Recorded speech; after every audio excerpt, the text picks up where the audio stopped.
Puedes repetir. Ike, podium is yours. Welcome to Dominican Republic.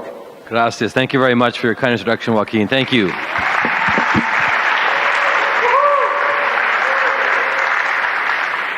Thank you, and it really is a pleasure to be here in Dominican. Beautiful country, beautiful people. I'm here with my family, so we've enjoyed it. The only hard part I've had so far is getting out of the pool today to come to the meeting, but it's very worthwhile. I apologize for my lack of Spanish, but bienvenido. Bienvenido, is that okay? Mucho gusto. Chris taught me that. Chris taught me mucho gusto today right now, actually, so hope that means a good thing, not a swear word. So I also want to congratulate Joe, because Joe, you have done so much work for this meeting. Man, I'll tell you, Joe is a true ambassador for Dominican Republic and ophthalmology, really. So congratulations. He's not only a great clinician and a surgeon, but a great heart, a great person. I've had to meet your family, your father as well. I mean, what a great family you have. So I can't thank you enough for the invitation. But we were talking about this maybe 2 or 3 years ago. And every meeting, Joe would come and give me a shirt to wear, which says, I'm going to Dominican Republic in 2018. So I'm happy to be here. So for the next couple of days, I'm happy to share some of my thoughts about cataract and glaucoma. Many of you know I come from Canada, so we always enjoy coming to the heat. We'll take the heat any day. So it's wonderful to be here when it's warm. My first talk is going to be dealing with astigmatism. I've called this low-tech and high-tech. So those of you who know me, I'm a pretty low-tech, simple person, honestly. I mean, I like things just casual as they are, not too complicated. But put me in the operating room and things change. I love my toys, I love my gadgets, I love high technology. I love to figure out a way to bring technology to our patients. So let's talk about toric and astigmatism. These are my disclosures, which I wish to share how to go forward. Okay, good. These are my disclosures. So I'll show this here this morning or this afternoon. I do have a lot of disclosures. I will show them here. It's been great to work with industry, collaborating together to innovate, also recognizing the conflict of interest that we have, of course. So I will try to, of course, ensure we try to keep our biases to a minimum. So, I mean, I think we've heard a lot about astigmatism. I really enjoy treating astigmatism.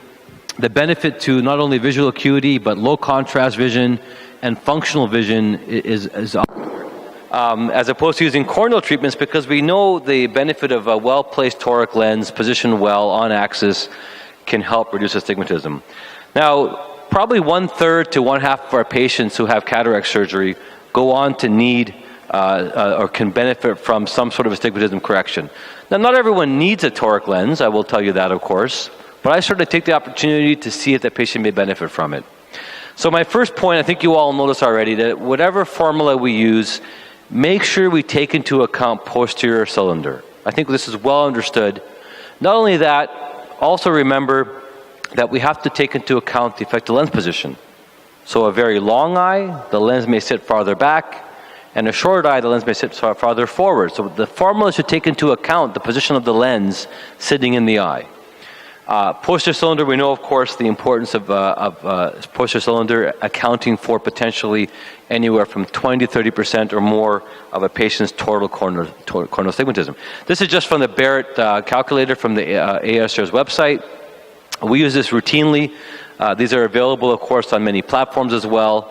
And so this is the standard of care, whichever platform that we use. You know, we're also using more direct measurements. For example, looking at anterior OCT, we see about 2.65 diopters anterior corneal cylinder. On the bottom, we see about 0.6 diopters you see on the posterior cylinder, typically giving us some against the rule effect. So being able to directly measure astigmatism, also using Scheimpflug, using Pentacam, combining the anterior and posterior cylinder, using Snell's law to give us a total corneal refractive cylinder. This is probably the future in terms of how we can apply our understanding of corneal refractive power to correct the patient's net corneal cylinder. Measuring the anterior cornea alone and unadjusting is no longer standard of care. We also know that alignment is very important, of course, and we also know that for every degree we're off, we can lose 3% of our correction. Once we go 30 degrees off, we lose all of it, not only our magnitude, but also our axis as well. So there are many ways to deal with this. Of course, I think the traditional way has been to place reference marks. To place reference marks when the patient's sitting up, of course, because patients have cyclotorsion when they're lying down, and putting reference marks at 3, 6, 9, and 12. This is an example of different systems that are available, some nice markers that we can use to mark the patient preoperatively. You can see the significant amount of cyclotortion that we see on a patient when they lie down on the bed. That's why we have to, of course, account for this. Also look at the marks. The marks themselves are pretty thick marks using ink. So we like to use still a low-tech solution using a one-step marking system. This is a system that we can use. This one's working now? No. There you go, back to you. So now using one-step systems, we can basically mark the cornea in one step. This is a rotatable two-ray marker. It also has a couple of arcs that can help you to position the capsular rhexis.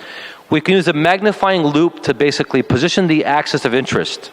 Using a plumb bob to ensure we have proper orientation of the circular rotatable ring, we can now use patient's fixation with a light source using a pair of goggles to basically mark the cornea on the axis of the interest. No longer do we have to mark reference marks and then figure out using a Mendez ring where the mark should be. No ink, you see, when the cornea is dry, we can see the marks very easily and very nicely. When the cornea is wet, they don't get in the way. These marks will last 30, 40 minutes, even applied before femto laser. But topical anesthesia, I do it at the patient's bedside, looking at me, and you can see we're now lining up the toric marks quite reasonably well, according to the marks on the cornea. To me, this is our standard that we use. We still use the standard of care as well. Now, again, I told you I like technology. This is me driving on a highway in Canada. The speed limit, I'm not sure how it is in the Dominican Republic, but the speed limit in Canada, in Toronto at least, is 150 kilometers on a highway. That's actually not true. It's actually 100 kilometers. But the limit for where you get arrested and your car impounded and fined is 50 kilometers over the speed limit. So as long as you stay about 150, Chris, you probably like cars too, I'm imagining, right? As long as you stay about 150 kilometers or lower on a highway, you may get a ticket, but you won't go to jail, you won't get your car impounded. So it's great to have heads-up display, right? To show where we are. Well, let's apply this to ophthalmology and cataract surgery. There are a couple systems we have a lot of experience with using the Callisto system and the Varian. Both of these systems allow us to measure preoperative landmarks to align where the lens needs to be. So taking, for example, an IOL master scan of the eye, which is, of course, measures structures from the anterior and posterior segment, we can then use reference marks using the limbus and the vascular pattern on the limbus, on the sclera, to identify the steep axis or the axis of implantation. We can then, in the operating room, as we see here, we have the marks. You can see I still place my marks on the cornea. I still like to have my marks on the cornea just in case we can't register. Because the microscope needs to register the limbus, needs to register the scleral vessels. Look, we can place our incision exactly where we want to be, for example, 180 degrees. And you can see I'm making my incision there. This is an overlay in my eyepiece as I look through the microscope, overlaid on my view. During capsular rhexis, very nice to have a well-centered rhexis, properly sized, and of course centered on the patient's visual axis. So again, using visual overlays. This is very much what we've seen in neurosurgery as well. It takes a little bit of a learning curve to do this. But again, we talk a lot about the importance of rhexis centration, proper size rhexis. Of course, this has been the evolution in femto, of course, as well. But allowing us to do this allows us to, again, have a nice overlay on this. And then, of course, we're in phaco, we typically turn off the overlay so it doesn't get in our way. And during lens implantation here, we have a toric lens we'll be placing into the capsular bag. We now have the axis of implantation. You can see there are 3 lines there. Of course, as we know, we want to center the lens on the visual axis. The markings on the cornea may not be exactly to the visual axis, so we want to be parallel to those marks. We see the little square, little cross in the middle where we're going to center the lens, particularly important for multifocal lenses. Like most of you, I would like to remove the viscoelastic from behind the lens, position the lens unoriented properly here during infusion with my IA handpiece, and we can then spend some time tweaking with it. This does tie into our obsessive compulsive nature as eye surgeons to make sure we got the perfect alignment here. Again, as we spoke about earlier, the importance of ensuring we're on axis. You can see I'm not happy with it. I'm going to rotate through my side port to ensure we have a formed chamber, and then we're happy with the positioning. The Varian system is a topography device also measuring the anterior surface of the eye here preoperatively. We can then again ensure to place our incisions where we wish to, do a capsular rhexis positioned. These instrumentation do require the injection of the images in our microscopes. Many new microscopes have them built in. If not, we have to put a little bit of an extra stack on that to ensure we get the right view through our scope. Here's a view again we see making the incisions, capsular rhexis, the axis of alignment again, and again, centration, for example, particularly important multifocal lenses. So this is really very innovative, very cool, great workflow. The question is, of course, is this better than the low-tech solution? And I can tell you that I think right now the answer is still a question mark. I love it. I enjoy it. I love the seamless nature of it. I like reducing the risk of error. Workflow is great. Our nurses have a little bit more work involved in this as well. Well, taking things even forward, what about using intraoperative refraction or aberrometry to determine the right IOL power? Of course, this has been talked about for some time now with the Aura system, the Verify system. Here's the aphakic refraction using Talbot-Murray aberrometry here to determine a patient's aphakic refraction once the lens has been removed. You can see basically the system allows us to measure the sphere and the cylinder and will give us then, after capturing here 40 distinct images here, what the suggested IOL power. You can imagine, of course, we have to also account for effective lens position, which intraoperative aberrometry does not provide, of course, meaning we don't know where the lens is going to sit. So it does require a formula-based prediction of where the lens is going to sit based on the axial length and biometry preoperatively. You can see that the IOL power has been picked, lens is going in, and now we can do on-the-table refraction to see where the toric lens needs to be aligned. We can rotate the lens, ensuring we have good hydration of the eye, good pressurization of the eye, of course. We don't want the chamber to be shallow or the eye to be soft. And you can see we can fiddle around with it till we have neutralized the cylinder to what we want it to be. We'll then capture it, and the device will tell us where we need to be. This is no rotation required, and this allows us then to be confident with our refraction. We have now moved forward. I have my friend Chris here, very big proponent, as we have been, for heads-up surgery, microscope-free surgery, and I think Chris will talk about some of the benefits. I'll just show you what we've been doing here. This is actually an example, and I apologize because this is actually looking at this in 3D, but you can just look at this. You'll see on the right is the image injection. You'll see basically that the lens has been positioned here. We have about a 0.1 diopter cylinder residual. This is the ultimate. This is 3D visualization using a video monitor in front of us with overlay in 3D as well, by the way, allowing us to really adequately determine lens position. We rotate the lens and look at the cylinder drop as we position the lens. This is real-time happening as we have it on the table with video injection. Realizing again that we can neutralize the cylinder on the table. This basically resolves issues around the predicted posterior cylinder, which most formulas have to guess, and also ELP measuring preoperatively. So there you see we've neutralized the cylinder here. Of course, every time we enter the eye, there's a change in as well. Now, despite that, there are many considerations. What happens to the capsule as it heals? What about the pressurization of the eye? What about the lid speculum? What about my incisions and the hydration around my incisions and the impact of the refractive measurement on the eye? So these are very valid questions, very good questions that remain as far as, is intraoperative aberrometry, is digital markerless system superior to a low-tech solution?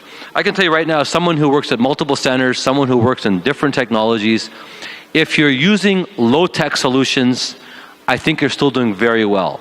If you're using the Barrett formula, and if you're using a two-ray marker, preferably without ink like I showed you, I think you're doing very well. I think using digital markerless and using intraoperative aberrometry, is that the future? I would say I think that certainly from a workflow perspective, reducing error, from an ease of use from a surgeon perspective, not having to mark the eye before surgery, and I think the benefits around that have some benefit. The added OR time is also a consideration, and training of staff as well. So there are studies that are currently underway. Some studies have been a little bit older in terms of their design, but so far I can tell you in our experience, the results and the refractive results are somewhat similar. So we'll see what the future shows, very much like phaco and femtolase and everything else is going forward, and what happens with some of the high-tech solutions around astigmatism. Thank you very much.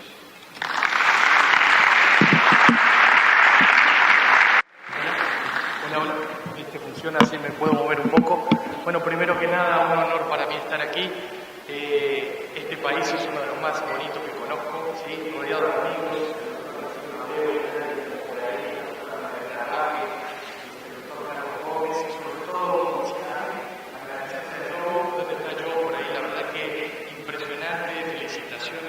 Esto se ve poco, se ve poco en el mundo y son unos privilegiados ustedes. Bueno, vamos a hablar un poquito rápido entonces. Las slides están en inglés para poder entenderlas y voy a hablar en español, ¿sí? Y esto es como un atajo a la excelencia. Es un tema que... Creo que también tenemos que tratar de ser los mejores en lo que hacemos. Mucha gente me dice, pero no, yo no quiero ser el mejor, yo quiero... No, yo estoy bien. Yo creo que uno tiene que intentar siempre ser el mejor. Que cuando uno apunta a ser lo mejor, tal vez no llega, pero llega muy alto. Y esta, por ejemplo, les quería mostrar, es la técnica de cataratas que hago, que es algo que me costó mucho, pero lo hice con un gran maestro que tengo, que es el doctor Alejandro Cruz, que seguramente muchos conocen por aquí, que es una cirugía con un puerto solo, no hacer paracentesis. Entonces mucha gente me dice, pero ¿y por qué eso es presumir, etcétera, etcétera? Sin embargo, yo les garantizo que esta es una técnica, ¿sí?, que al no tener paracentesis, la facodinamia, la fluídica funciona tan bien, funciona de una manera tan sencilla y prácticamente ahí lo van a ver, en menos de un minuto la facomulsificación se hace sin problemas, no tengo esa filtración y les garantizo a todos los que vean su paracentesis a veces cuando la estamos moviendo cómo sale fluido por ahí. Entonces creo que si uno apunta a ser el mejor, le puede ir mejor. Miren lo tercero, ahora vienen, perdón que a veces hablo de cosas que no son tanto cirugía y mucha gente me dice, pero ¿y por qué hablamos de esto? No, esto no es una charla típica, pero sí es importante, ¿eh? Entonces, brand yourself, ¿no? Tener una marca personal. ¿Qué es esto? Esto vale la pena. Y mucha gente a veces dice, en la comunidad médica no tenemos un branding, no tenemos, y en realidad sí lo tenemos. Toda la gente habla de nosotros y nosotros tenemos no solo nuestro nombre, sino lo que nos describe. Muchos creemos que los pacientes no nos buscan por internet. Hoy sabemos que el 89% de nuestros pacientes ya nos está buscando. Esta es el doctor Jaramillo de Colombia, un gran amigo, tiene una clínica en la cual él hasta está pendiente de qué color, ¿sí?, pinta la clínica, de qué experiencia tiene el paciente desde que entra hasta que se va. O sea, hoy en día tenemos que tener una marca. El paciente entró a nuestra clínica y ya sabe más o menos qué le vamos a ofrecer y qué no, ¿no? El paciente valora esa experiencia completa hoy en día. No solo valora el resultado quirúrgico, sino la experiencia desde que entró hasta que se fue. Y como dice Jeff Bezos, que es uno de los grandes gurús, tu brand es lo que dicen las personas cuando tú te vas de la sala. No cuando estás ahí. Cuando estás ahí todo el mundo te dice, muy bien, sí, todo muy bien. Pero cuando tú te vas y hablan de ti, eso es tu marca personal y eso hoy lo tenemos que cuidar. Con respecto a social media, nuevamente, ¿no? Muy controversial, mucha gente me dice que sí, mucha gente me dice que no, pero hoy hay algo que es claro. Hoy uno no decide si está o no está en social media, uno ya está. Uno decide cómo está. Entonces, les garantizo que si ustedes ponen su nombre, doctor tanto, en internet, va a salir. Entonces, la pregunta es, ¿cómo quieren estar en social media? Tenemos lo que bromean, los mercadólogos dicen que nosotros tenemos miopía de marketing, que vemos hasta nuestras narices y que no nos damos a conocer. Hoy en día, la gente te busca, ¿ok? Tenemos la manera tradicional y la manera moderna. La manera tradicional es el boca a boca, y creo que sí, el boca a boca sigue siendo lo más importante. Pero, como ven aquí, estamos en un cambio generacional muy grande, ¿no? Lo tradicional, vienen los baby boomers, generación X y millennial. Y esta es una diapo con muchas cosas, pero lo que quiero destacarles es cómo ha cambiado. Hoy en día, un millennial ve videos, ni siquiera lee, solamente ve videos en internet. Entonces, es algo importante tener en cuenta, ¿no? Facebook sigue siendo el rey en Latinoamérica, ¿sí? Por más de que hay otras, Instagram, Twitter prácticamente es inexistente, pero Facebook sigue siendo, y como ven aquí, miren lo que es, cuando ven ahí los pacientes de más de 45 años, la mitad está usando Facebook y están buscando a sus pacientes por ahí. Inclusive hay hasta técnicas, ¿no? ¿Cuándo publicar algo en Facebook? Sabemos que los jueves, jueves, viernes y sábados son los días que la gente más ve, y hasta en qué horarios. O sea, parecen cosas tontas, pero son importantes, ¿sí? Las redes sociales son la clave para uno generar una marca personal y darse a conocer. Instagram también tiene su rol, pero es mucho menos que Facebook. También tiene, como veíamos ahí, su distribución. Creo que para ir terminando, creo que uno igualmente tiene que dar sin esperar nada a cambio. Creo que esa es la verdadera clave. Como vemos ahí, creo que enseñar es algo que nos lleva a la excelencia de por sí. Hay que enseñar de manera desinteresada, sin pedir nada a cambio. Hay que dar, ahí me ven a mí allá en uno de los pueblos de México tratando de ir a ayudar a la gente que menos tiene. Sí, uno hace un aporte muy grande como oftalmólogo. Muy pocos colegas tienen la chance de aportar tanto a la sociedad como nosotros. Las cataratas sabemos que sobran, hay muchas cosas para hacer. Creo que también uno no puede olvidarse de la familia, ¿sí? Ahí estoy con la familia tratando de nosotros necesitamos descansar. Y para ir terminando también me gusta mucho el tema de trabajar inteligente, no trabajar mucho. Hay que ser inteligente, hay que ver en qué uno trabaja, ¿sí? Y la regla de las 10.000 horas es que hay que trabajar duro, ¿sí? Para llegar a la virtuosidad, miren la cantidad de tiempo que nos lleva. No es lo mismo estar muy ocupado que ser eficiente. Tenemos que ser eficientes también. Y por último, ser empáticos. ¿Okay? Con nuestros pacientes y nuestros colegas creo que la empatía es la verdadera clave del éxito. Para terminar también, esto es algo que me gusta mucho, que está muy de moda, que es poner nuestras mentes a trabajar, poder ser creativos. Miren Ike cómo ha podido, en conjunto con la industria, diseñar cosas, diseñar nuevas técnicas, tener pensamiento crítico con lo que leemos, tener buenas decisiones y sobre todo esto, ¿no? Ser creativos. Bromean de conectar el cerebro izquierdo con el derecho. A veces nosotros los médicos no hacemos esa conexión. Entonces, aprendamos mucho y estemos actualizados, tratemos de ofrecer lo mejor, tratemos de tener nuestra marca personal, demos sin pedir nada a cambio, trabajemos bien y mucha empatía y ponemos nuestro cerebro a trabajar. Y les digo, francamente, al final del cabo necesitamos siempre un mentor. ¿Sí? Acuérdense que si queremos ser buenos en alguien necesitamos un mentor, y el mentoreo es de ida y vuelta. El mentoreo no es solamente alguien que me enseña, es algo a quien yo le aporto y él me aporta a mí, y eso es una de las verdaderas claves del éxito. Trabajemos en equipo como estos muchachos que conocemos y seamos la mejor versión de nosotros mismos. Y para terminar, siempre bromeo con esto, yo vengo de un país de 3 millones de habitantes y como ven ahí, a ver si da el zoom, y como ven ahí, de 40.000 habitantes. Prácticamente vengo del medio, de la nada, pero si uno sigue con los sueños y quiere hacer cosas buenas, creo que le puede ir muy bien. Y ahí les agradezco mucho. Ahí somos el equipo de Ophthalmic University, que somos unos amigos con ideas locas tratando de darles todo. Les agradezco mucho el tiempo. Well, I think I saw most of your talk, Ivo. I understood most of it, and I had a good translator with me here, Chris. So, congratulations on giving us, I think, a very wholesome talk about being a person. In the end of the day, and I think, in the end of the day, it's who we are. It's our heart. It's our desire, and it's remembering we're physicians number one before we're anything else to our patients. So, my next talk is dealing with IOL dislocations. I think, like many of you, we know cataract surgery has become a very safe and a very, predictable and great procedure. But like many of you, we have conditions like this.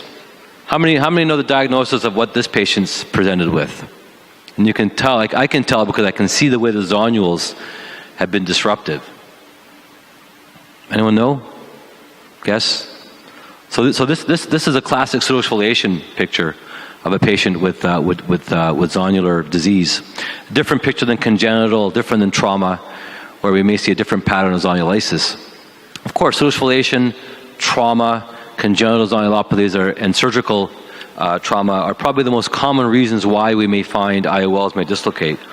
So I wanted to share with you a couple of techniques in managing IOL dislocations and decentrations. The first thing I'll say, of course, is that if we have a good capsular support, even without posterior capsule presence, we know that we can utilize the sulcus, we can use optic capture positions to fixate lenses. And I'm a big fan of using different ways to capture lenses in the capsule. But sometimes even the capsular bag is not supportive. We need to go on to something more definitive. So, we do a lot of these. Every week we actually have these cases that present to us in increasing numbers. You have enough patients living long enough, even after routine cataract surgery, many of them will go on to have IOL dislocations. So we'll talk a bit about iris sutured and about and scleral fixation of these lenses. It's always helpful to have the right instrumentation in our hands. And many, many years ago, when cataract surgeons were only using hooks and big devices, we used to steal our instruments from our VR surgeons, and they would get upset because they'd come back bent and out of shape. We figured we needed better ways to manage things in the anterior segment. So these are modifications of some of the VR instrumentations. In the anterior segment, we need things to be a bit more rigid, a little bit different design. For example, micro tying forceps, the tie sutures in the eye can be used, and we'll show this as well. When it comes to the iris, I still am a big fan of using tenoproline. Certainly one can try other materials like Mersaline and ninoproline. We've had now, personally I've had 15 years of experience with tenoproline, and I think it works very well on the iris. There still, of course, is a risk for breakage, a risk for UV-induced lysis of the suture. We've been pretty happy. This patient here notices a 3-piece lens out of the capsular bag. And even though there's some capsule there, of course, you can see that the zonules are not fully intact. This is a great situation to suture lens to the iris. We are careful in uveitic patients. We're careful when the iris is not stable. But here I brought the optic of the IOL anterior to the iris. Myocal goes in, the haptics stay behind the iris. And now using a long CIF4 needle, pass through a paracentesis 2 clock hours away. It's important to make our incisions in the right position. We can pass a nice long suture to imbricate the iris onto the haptic. It's helpful to place the suture bite beyond the pupil margin itself to avoid pupil ovalization. I've made both passes first, and then we can choose whatever method we're comfortable with. I'm using intraocular tying forceps. Of course, the classic mechanical and the seeps or sliding knot are both other options as well. But I like to control afforded to me as a surgeon tying in the eye to provide adequate closure of that suture. Here I'm going to show you actually using a modification of the mechanical technique. Here we roll sutures outside our eye around one of the microtires, and then use the same microtire to pass the suture into the eye. So this is another method here.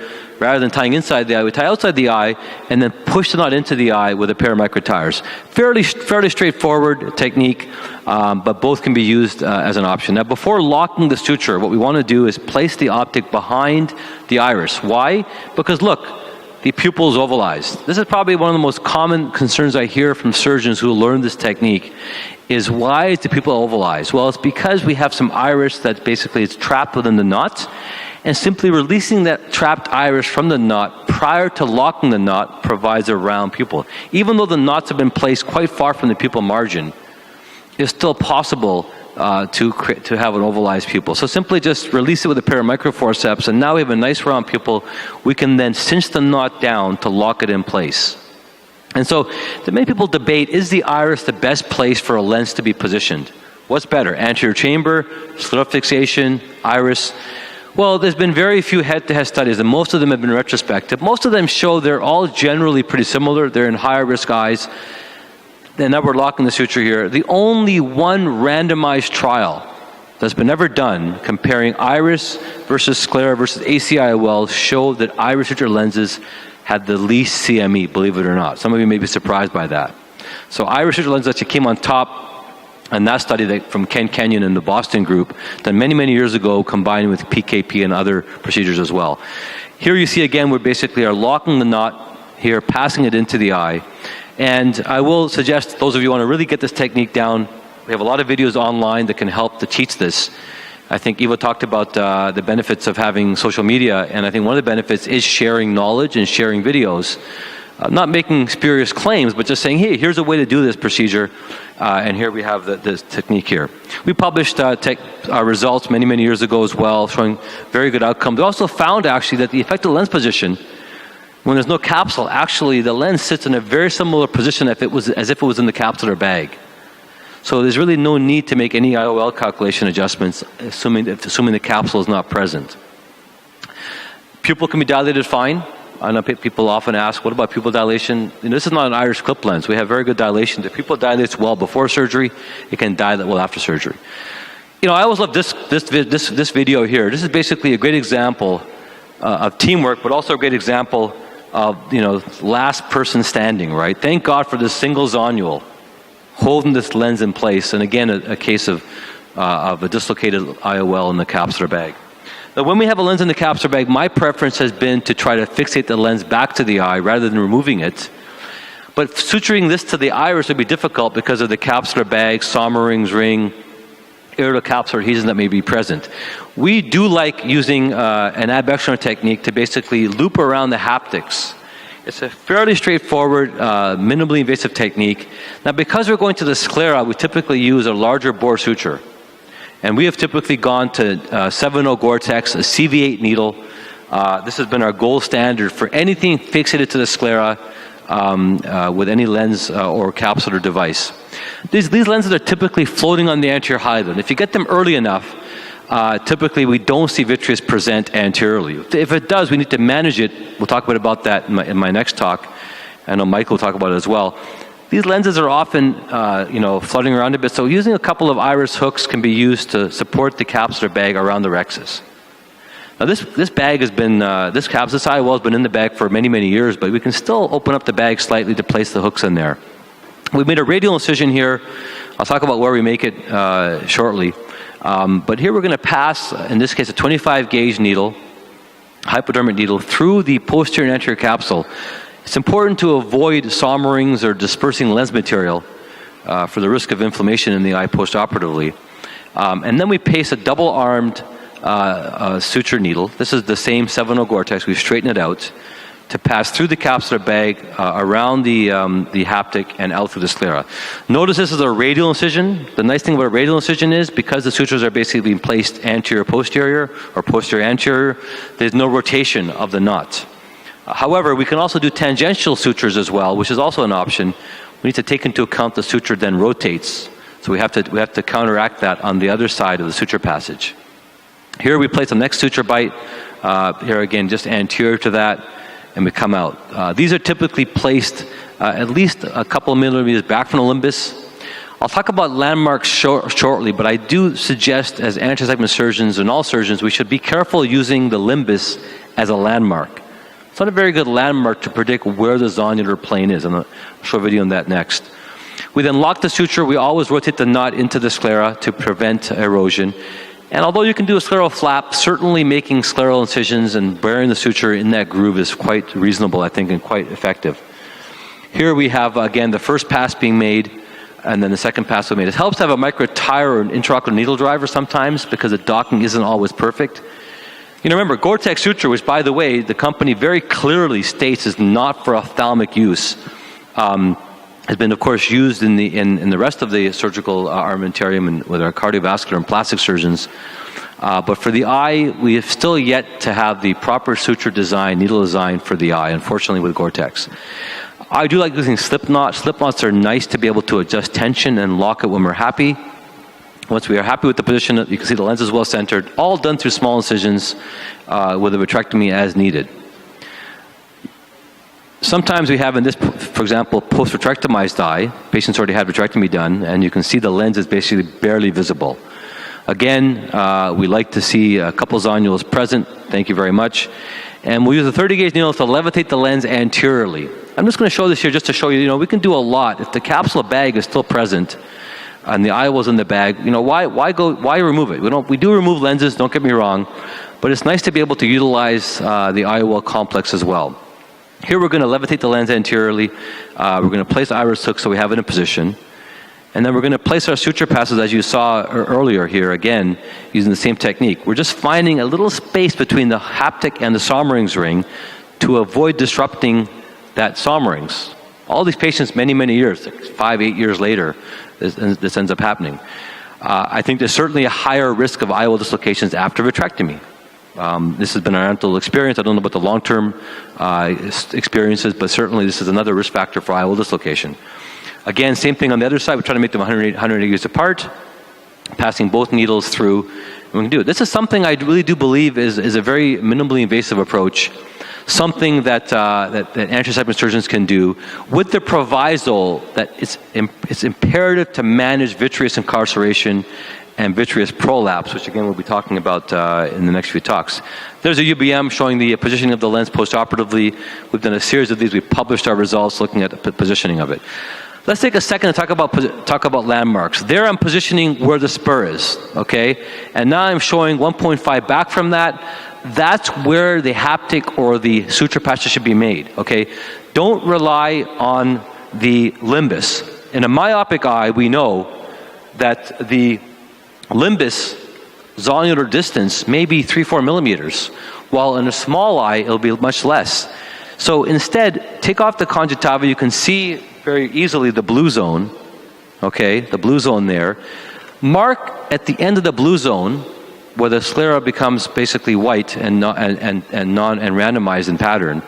We then can go back at 1.5, and we know the scleral spur, think of the spur on your gonio as well, the scleral spur to zonular plane is pretty well constant in the vast majority of eyes. So also we know that the distance between the limbus and the zonular plane will vary vertically or horizontally. If we're working along the horizontal meridian, it's going to be closer to the limbus.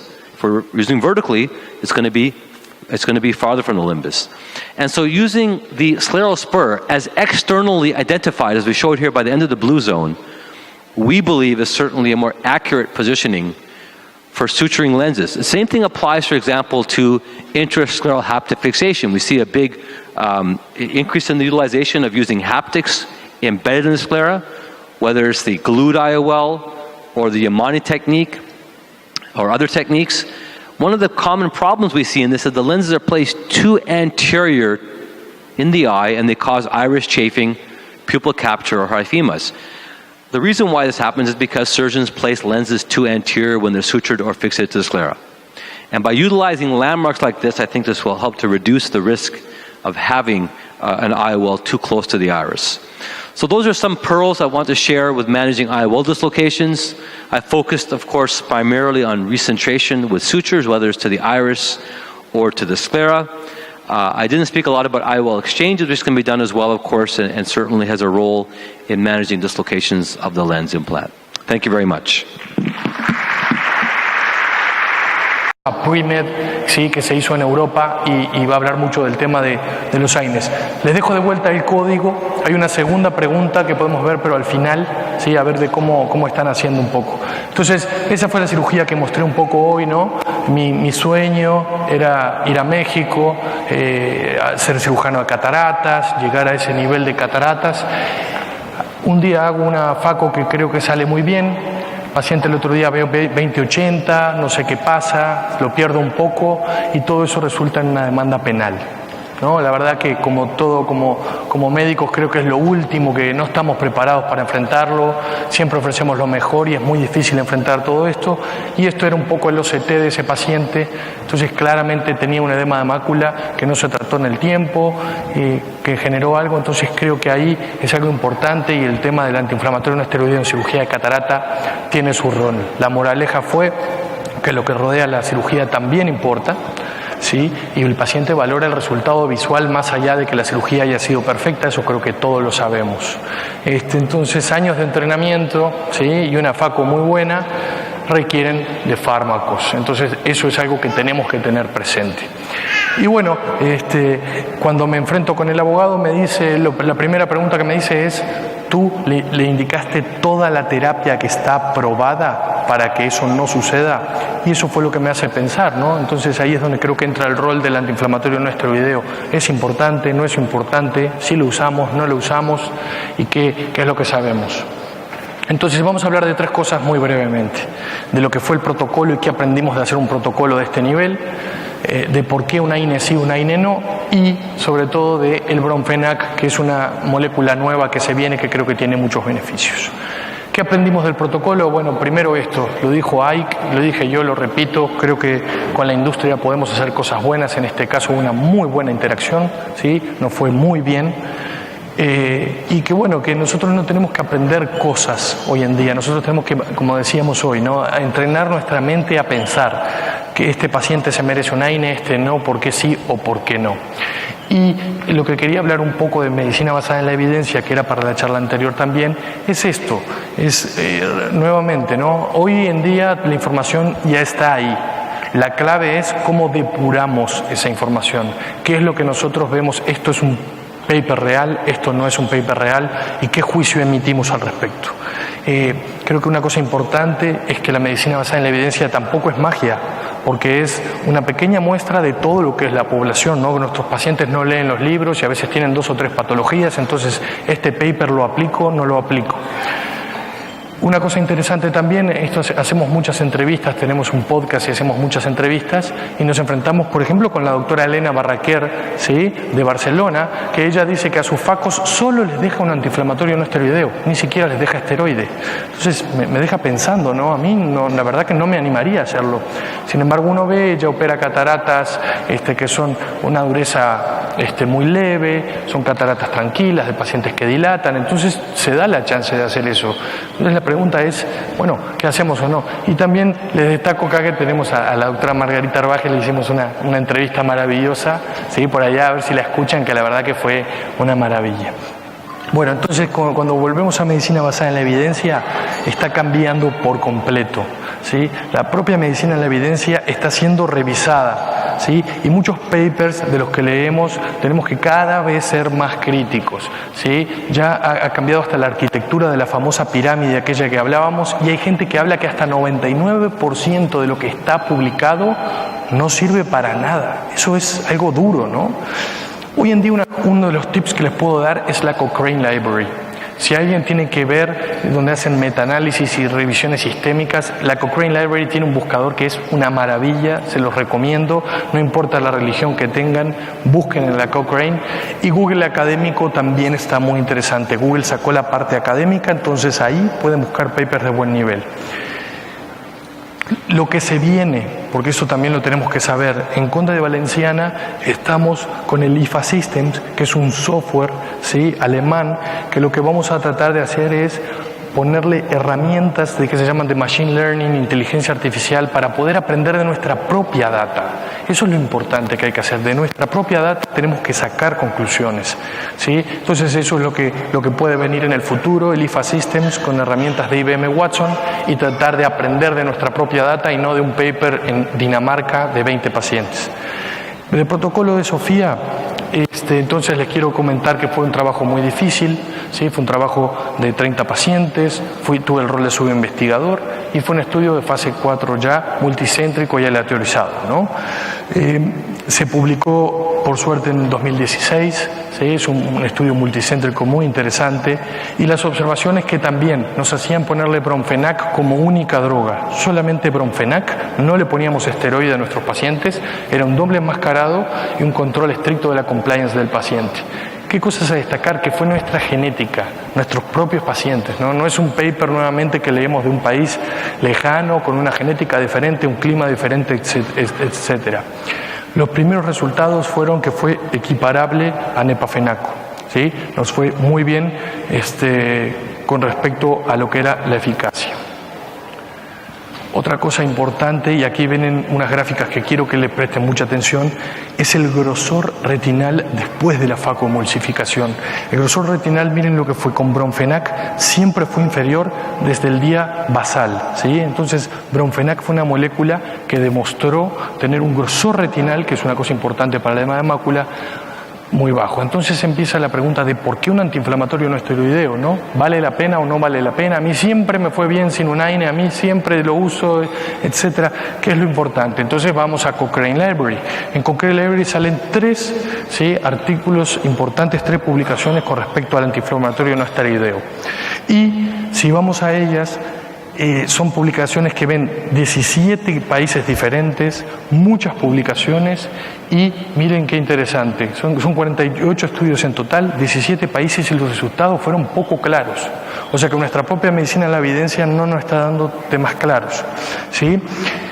Sí se nota y sí, como ven aquí, hay una disminución de riesgo con el uso del antiinflamatorio no esteroideo. El edema de mácula, entonces, con el AINE mejora mucho. Entonces siempre pregunto esto cuando voy por ahí, ¿no? ¿Qué mueve el mundo? Para ustedes, si les hago la pregunta así rápida, ¿qué mueve el mundo? ¿Quién se anima? ¿Qué mueve el mundo? Eso, ¿quién lo dijo? Bien, el dinero, ¿no? Estoy de acuerdo, el dinero es lo que en realidad mueve mucho el mundo. Entonces, miren qué interesante el paper que les voy a mostrar. Esto es un paper y miren qué interesante. No tiene nada que ver la industria, no tiene que ver la medicina, es un estudio de los seguros americanos para ahorrar dinero. ¿Sí? Es US Medicare. Y miren lo que encontró, que de casi 80.000, son resultados de 80.000 personas, los que demostraron era que si le daban un AINE a todo el mundo, bajaban costos. ¿Y por qué? Porque se evitaban un edema de mácula.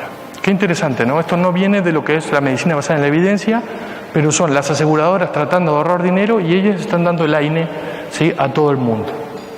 Creo que cuando un paciente tiene factores de riesgo, ahí ya no vale la pena discutir, ¿no? Una diabetes que lamentablemente es una epidemia para toda Latinoamérica, membrana peritoneana, enfermedad cardiovascular. Y creo que también a todos los que hacen FACO es algo muy importante, porque tienen sinergia con los esteroides, tienen un ahorro a veces de esteroides, pero sobre todo tienen manejo del dolor. ¿Cuánto de aquí hacen anestesia tópica para sus FACOs? Levanten varios. Entonces, eso también es importante. El AINE es analgésico, el esteroide no. Creo que ahí tiene un rol muy importante, entonces yo en mis FACOs con tópica intento dejarlo. También acuérdense que el biofilm lagrimal sí tiene bacterias y el AINE ha demostrado mejorarlo y maneja el ojo seco que a veces pasa en nuestros postoperatorios. Ahora, ¿por qué Bromfenac? Esto es una nueva molécula, ¿sí?, muy poderosa, tiene una sal sódica que le da más solubilidad y tiene una mayor penetración. Está demostrado que el Bromfenac es 3.7 veces más potente y quiero que vean estas gráficas con detenimiento muy importante, ¿sí? Vamos a ver lo que es la concentración de Bromfenac en córnea, pero miren sobre todo en humor acuoso, que es donde pasa la inflamación, no solo siempre está a un nivel superior, sino que dura 12 horas más. Miren en coroides y en retina. ¿Okay? Entonces es una molécula que queda en la retina y en la coroides 12 horas más que en epafenaco. Creo que es algo muy importante. Y aquí hay algo muy importante que aprendí mientras estábamos preparando todo esto, que es la diferencia entre una solución y una suspensión. ¿Alguien que sepa de fármaco que lo diga? ¿Quién sabe de farmacología que pueda saber? Yo no lo sabía, sinceramente, ¿eh? ¿No? Bueno, por temas de tiempo, entonces, una solución, ¿sí?, es diferente a una suspensión porque ya viene completamente homogénea. El paciente no tiene que agitar el frasco. Francamente, ¿cuántos pacientes creen usted que sí se ponen la gota? Muy pocos, ¿no? ¿Cuántos pacientes agitan la gota antes de colocársela? Menos. Entonces, es algo que parece no tan relevante, pero creo que a la hora de ponerse un fármaco es relevante, ¿no? Una solución creo que es importante y ese Sevesten fue el que investigamos nosotros y ya viene como una solución. Mejora la compliance y también está todo el tema del precio, pero el tema del precio yo creo que es algo que es relativo. A veces decimos que algo es muy caro, ¿sí?, que los pacientes no se lo pueden colocar, pero si no hace el efecto que yo quiero, entonces es más caro aún, ¿no? Para ir terminando, el tema de la compliance creo que es importante. Hicimos un estudio muy chiquito en Conde de Valenciana con 20 y 20 pacientes. A 20 pacientes les decíamos lo que tenían que hacer, a 20 le dábamos una receta y a 20 le dábamos una app para consultar si se la ponían o no. Miren lo que fueron los resultados. O sea, para resumir, los pacientes no se colocan las gotas. Entonces, cuando hablamos de posología, una gota que se pone 2 veces al día es importante. Aumenta mucho que los pacientes se la coloquen, ¿sí? Para terminar, como decía también, el tema del precio, ¿no?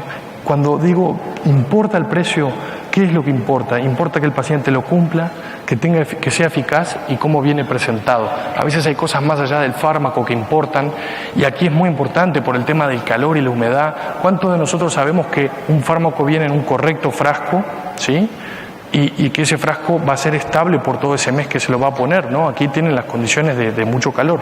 Y para terminar, como les decía, también era lo que se viene, que esto es lo más importante que quiero que se lleven, que es el Pre-Med Study.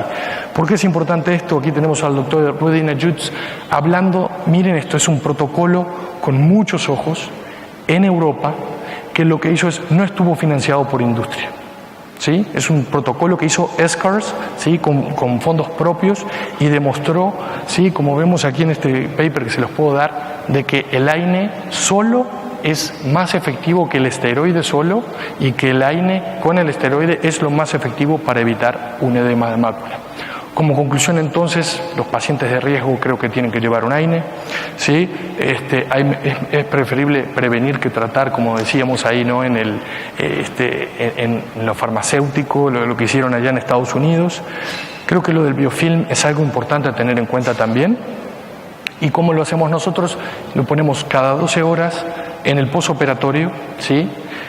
Y en el preoperatorio a mí me gusta también dejarlo, como vemos aquí, 12 horas por 2 días antes de la cirugía, para prevenir y para tener analgesia durante el intraquirúrgico. Les agradezco mucho su tiempo, ahora sí, y bueno, que pasen muy bien.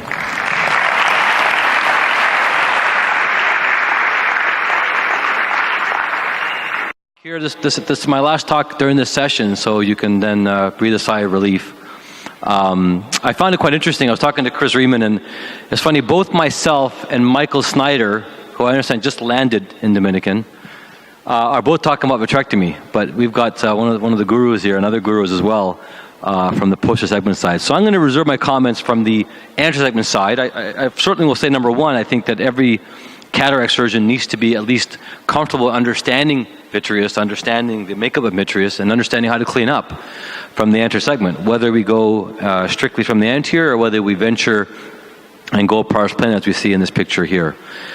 So I also, I know there's Joe here. Joe, I want to thank you because you helped contribute to my talk. I asked Joe to send me one of his recent phacos.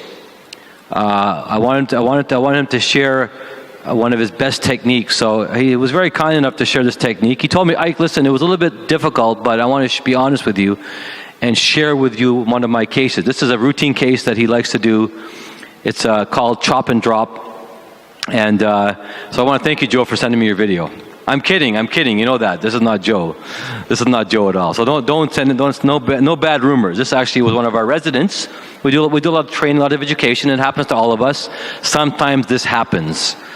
So the question is, what do we do at this point in time? How do we manage this case? Well, first of all, I do like to take pictures. Some of you may know that. You know, I like to post on social media sometimes. So this was one of my trainees operating. It's very, it's hotter than this room even, okay? But I thought it was very interesting, you know, that when you look at the cap, look at the pattern of the sweat. It spells Ike. Do you see, everyone see that? It spells I-K-E. Not I-V-O, but spells I-K-E. I thought that was very interesting, you know. So listen, it happens to all of us. It gets hot, it gets sticky. We have to learn how to get out of it. And we have to know how to clean our mess up, okay? So these are some other of our residents. Now you're going to think I abuse residents, right? But these are just pictures. I have like 10 cameras in my OR. Literally, we do. So sometimes things get a bit excitement. So the important thing is we have to know how to clean it up, right? If you can clean up the mess we have, the results can often be very similar to having a routine phaco. So a couple of things as anterior segment surgeons, we need to differentiate. Some of the older machines that are out there that have vitrectomy settings, we can play around with the settings. Remember, every surgeon will tell you we never aspirate vitreous without cutting. Okay, which is different than when we do phaco. We do irrigation, aspiration, phaco. Of course, with doing vitrectomy, we must always cut before we remove. This is basic 101 vitrectomy. But I have to be careful because in anterior segment surgeons, by mistake, we may aspirate before we cut, and that's a big no-no. This is how we get into trouble. So knowing the settings, the differentiating between vitrectomy and irrigation aspiration is important. And knowing the settings are very important as well for the machines. We're very lucky now as anterior segment surgeons to have machines that actually have a wide-ranging capability. You know, it wasn't so many years ago that our VR surgeons were using this type of cut rate, for example. We can have cut rates of 4,000 cuts per minute. We can have linear control of vacuum and flow. Remember, our goal as anterior segment surgeons is not to peel membranes, not to remove vitreous on the retina. It's to clean up the anterior segment. It's to make sure at the end of the case we don't have traction on the retina and make sure that we've removed vitreous from the anterior segment. So these are some of the things I use. One of the benefits of these settings are I can turn the machine to turn the cutting off and on. Meaning, we can make the machine into a bimanual IA, or, oh, thank you, you agree? Awesome, number 51 agrees. Or we can turn on the cutter and have it to cut. So this is really the beauty of the machine here. The debate between whether we should use the Limbus or pars plana will continue to rage. And I don't think there's a definitive answer, but the most important answer is how comfortable do you feel in managing the posterior segment, in placing incisions through the pars plana, in identifying vitreous adequately, in monitoring the patient postoperatively, and being prepared to approach this.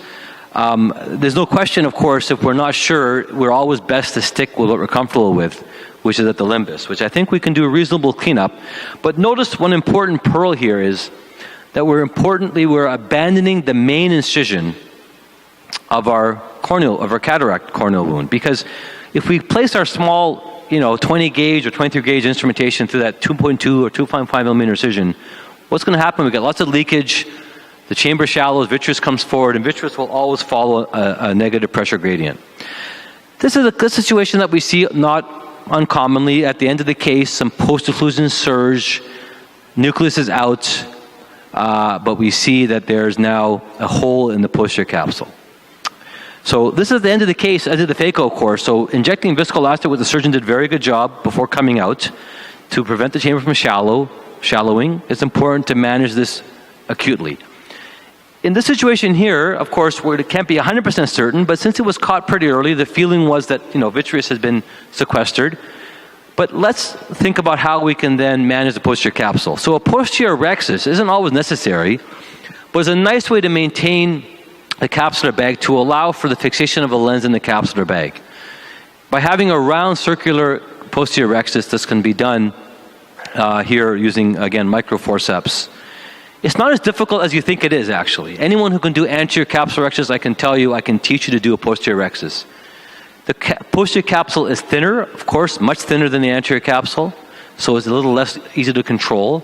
But the outward tension is less because the zonul's tension is less in the posterior capsule than the anterior capsule. A good situation now is to inject some Kenalog here, or triamcinolone or Triessence. You can see that basically vitreous is really present mostly posterior. But we'll do this here prior to removing the cortex, because this is a nice opportunity to ensure we clear the anterior segment of vitreous. And take your time. I find most surgeons, when we basically go around doing vitrectomy, we start moving the probe everywhere to try to go after vitreous, which is what we do when we do cortical removal. It's important to stick in one position, let the vitreous come to the port, get the port behind the capsule, and let the vitreous come to you. Now, I've switched the cutter off now. It's off now. Now we're using essentially bimanual irrigation aspiration of cortex, using 2 ports. Watching closely for any vitreous that comes forward. Again, staining the vitreous with Kenalog helps. And again, the cutter is not on here because if we cut here, we're going to potentially break the capsule or amputate the cortex. Switching hands, we can then go ahead and do this. The nice thing about having a circular rhexis is that the risk of it running out now is minimized. And so the ability to place a lens in the capsular bag increases. Although there's no problem placing a lens in the sulcus in most eyes, it's nice to be able to do this and do it into the capsular bag, especially if a toric lens is present. Again, more viscoelastic before coming out, very important. And then at this point, we can choose to place a 3-piece lens in the sulcus or optic capture, or in this case, placing a 1-piece lens in the capsular bag, because we know that the posterior capsule should be pretty strong with that posterior rhexis. So those are a sequence of events. I could have done vitrectomy first and then the posterior rhexis, but my fear is with the infusion that the tear may run out.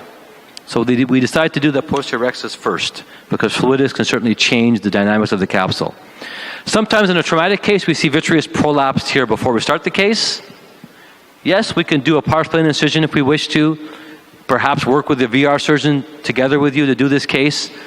Or we can do this basically and inject some triamcinolone. I was very upset with the nurse though, by the way. very mad that we got bubbles in the eye here. I'm kidding. It happens sometimes. But now we can now inject viscoelastic. Remember to inject triamcinolone before viscoelastic. Otherwise, the triamcinolone gets stuck in the viscoelastic. Then what's the value of it?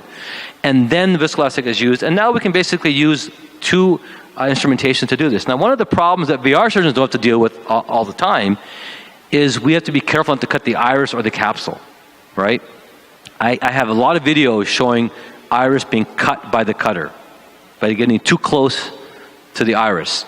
So use iris hooks, use the irrigation very effectively to push the iris away, to visualize. Use the irrigating cannula to sweep the vitreous from a wound, for example, pushing from the outside to the inside to avoid VR traction on the vitreous base. And then you can see we can trim that vitreous. Our goal is, again, to amputate vitreous, let it retract back, and clear the area. Again, more triamcinolone goes in. It's a bit of a snowstorm, which you're not used to here in Dominican, I know. We're good at it in Canada. And again, irrigation helps to clear it out. And you can see the triamcinolone has gone behind the capsular bag. Great. We can see it where it is. We'll continue to do vitrectomy. And at this point in time, before coming out, we always keep the chamber shallow. I mean, it's such a simple concept. But pulling out may result in vitreous coming forward, more traction, more issues. Now here I'm actually showing a picture here with the MVR blade. Nowadays with trocars, which I think certainly help to allow us to, I think, perform these procedures with a little more ease and probably more safety as well in terms of reduction of incarceration of vitreous in these wounds. It's not necessary to use a trocar, to use a blade. But typical scenario, 3 millimeters back from the limbus in most eyes. Be careful, of course, in nanophthalmic eyes because these eyes have a real short limbus to vitreous to aura distance. And avoid 3 and 9, of course, as well. You know, the pars plana is a very safe area. We know it's in that area. If we don't go too far anterior or too far posterior, it's a very safe place to put it. The problem is, of course, is the risk of vitreous incarceration with inadequate cleanup, with inadequate performance of vitreous, vitrectomy, and visualization as well. So these trocars are great. I think they're very handy to use as part of anterior segment systems. And our systems now, although they're not as fancy as the VR systems, I think are reasonable enough for the anterior segment. After all, some of these settings, some of these technologies were used by VR surgeons many years ago. Although again, peristaltic versus Venturi are some differences. This is a patient you can see has had a traumatic subluxation of the lens. I could have certainly gone ahead and done an anterior segment approach here, and a little bit of lidocaine. And I typically again use them under topical. Here we're just marking the position of the sclera here, making a tangential pass. Again, learning. The best thing to do is hang out with your favorite VR surgeon and watch them do surgery and talk to them and learn from them. Although one can certainly enter pretty straightforward. I think a nice tangential approach is a bit more self-sealing for us as anterior segment surgeons. Remember, the big difference between us and VR surgeons are we don't remove all the vitreous in the vitreous compartment. We don't leave the eye with typically, some of you may, but typically with a longer acting gas or expansol gas. And so the pressurization of the eye is a little bit different. Again, some triamcinolone before injecting any viscoelastic here helps to visualize here. And then typically we use infusion in the anterior segment. It's not really important that we need to do a 3-port vitrectomy, at least in most cases, because our goal, again, these are pretty well unicameral eyes now, once we have the exposure here. And even doing a bit of dry technique can be used as well here. Let's go back to this case.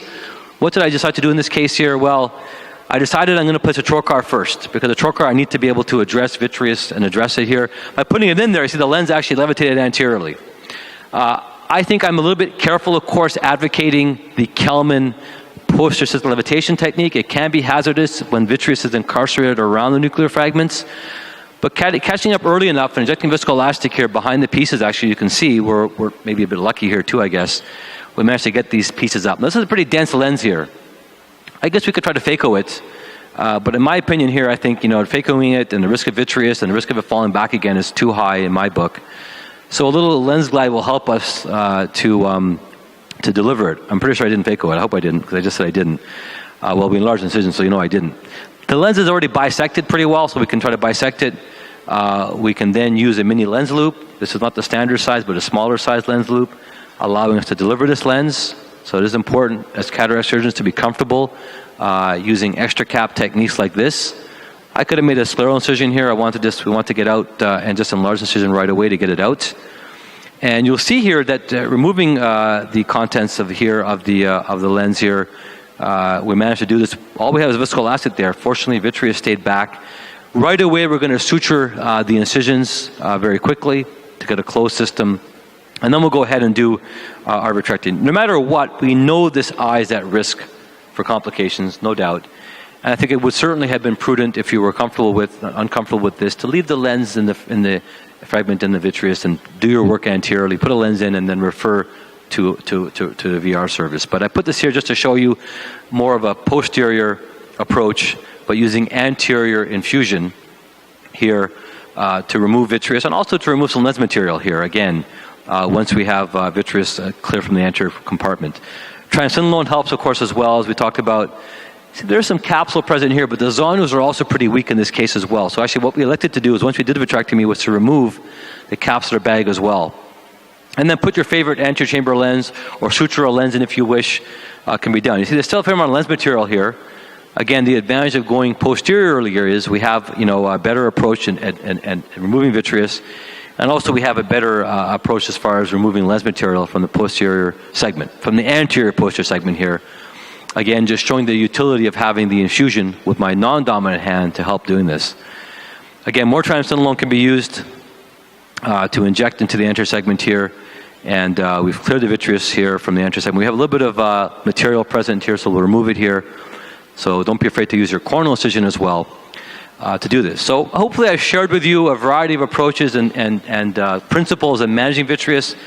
Our challenge is nowadays it doesn't happen very often. We don't have to do vitrectomy very often as a cataract surgeon. So when we have to, it becomes difficult because our muscle memory isn't there, and it can be challenging. So always in our head, go through what we would do. Here I'm putting an Artisan lens in. You saw we do an iridectomy. I'm putting an Artisan lens here as an alternative. And again, ensuring that we have cleared the anterior segment from vitreous is the most important principle as an anterior segment surgeon.